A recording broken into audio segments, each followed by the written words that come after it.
Hi, my name is Tessmann, and today I'm going to do a video about setting gear mesh and how I do it. So before we get up to the close-up shot so you can see the gears, I'm going to talk about some important things before. One is Loctiting your engine and then cleaning your screws. I've talked about this in different videos, but I'll do it again because it is very important. Make sure you clean your screws with motor spray or some sort of alcohol to get the all the oils and stuff that come from the factory off of that so that Loctite can actually work.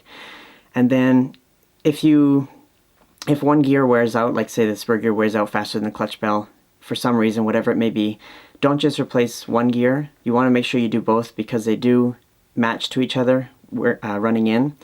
Also, once you build a new car and set your gear mesh, don't just think it'll be good forever if you never take your engine out or do anything to it. They're gonna wear, and then they do get a little bit looser, so sometimes you need to adjust it.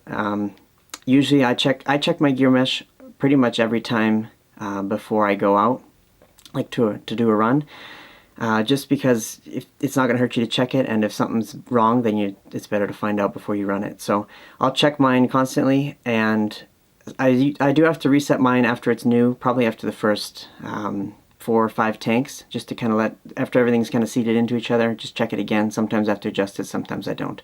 So that's one thing that you want to make sure you're kind of on top of and don't let it get away from you. Okay, so as you can see, the motor is flopping around in there. So the first thing I'm going to do is get the screws tight enough so that it slides, or it doesn't flop around, but yet it slides still. So tighten them up, going to get them snug and then back them off just a little bit. Do it with all 4 of them. Just it's going to hold it a little bit more true when you're trying to set your gear mesh to move it over.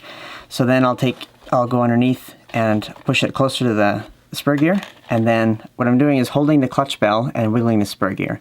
So I'm going to reach under and grab the clutch bell from the bottom or from the top, which is underneath right now, and there's no play there.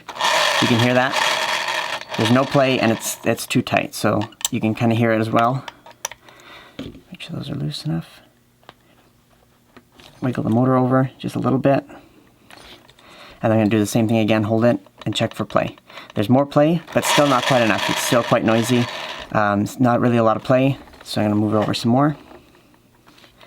Then go under and feel it again. And there's some knock there. Hear that knock? It's a lot quieter now. You can roll it, doesn't really make much sound. Has a little bit of a knock.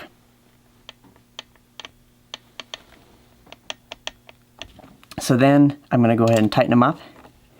Be careful not to move it. I'm going to go through all 4. Just snug them up just so it holds it still while you go to Loctite everything. And then once you do that, I'm going to check it again, make sure it's good before I Loctite everything in place.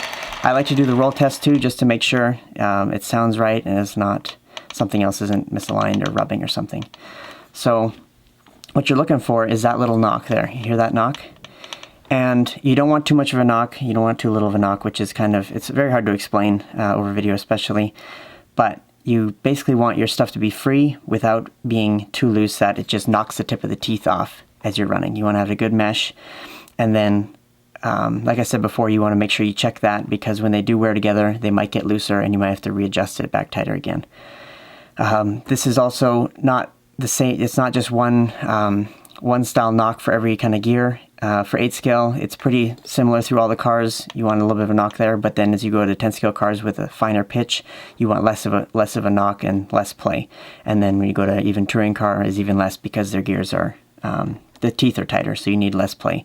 But for this one, that's good. And now I'm going to go ahead and Loctite everything. So take each screw out, get some screw glue on a poker, and apply it to the screw, and put it back in. And when you want these really tight, like you want to just really crank them down, because you do not want your motor moving. I'm going to go get some more screw glue on there, just put a little bit of coating on there. Tighten it down.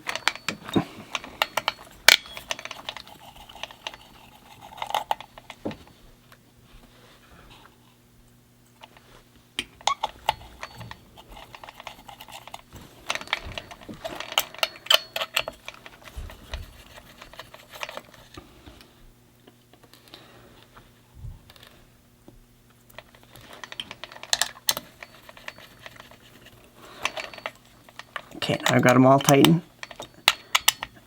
Make sure all of them are good. And then I'm going to go check again, because you want to make sure you don't just flip her over and go on the track and go run and then something's changed. So I'm going to grab it again underneath the clutch bell, and I'm going to wiggle the spur gear. Get a little knock, give it a nice roll, and then now I know my gear mesh is set good. Some cars, like the older XB8s and XT8, had just a round hole in the chassis, which was a little bit more challenging to get the motor straight, but they've now went to slots, which is super easy to get it straight and aligned, so you don't have to really worry about that anymore. But if you have a car that's like that, you want to make sure there's equal gap between everything here. And then if you want, you could even flip it over once you think you got your gear mesh set, and make sure the engine is straight to the center diff. It's just going to make your gears wear better if they're straight rather than being at two different angles. So yeah, just keep that in mind if your car's like that. Keep an eye out for that as well. Okay, that's how I set my gear mesh and the steps I take to do it. Hopefully it was helpful. Thanks guys for watching, and see you next time.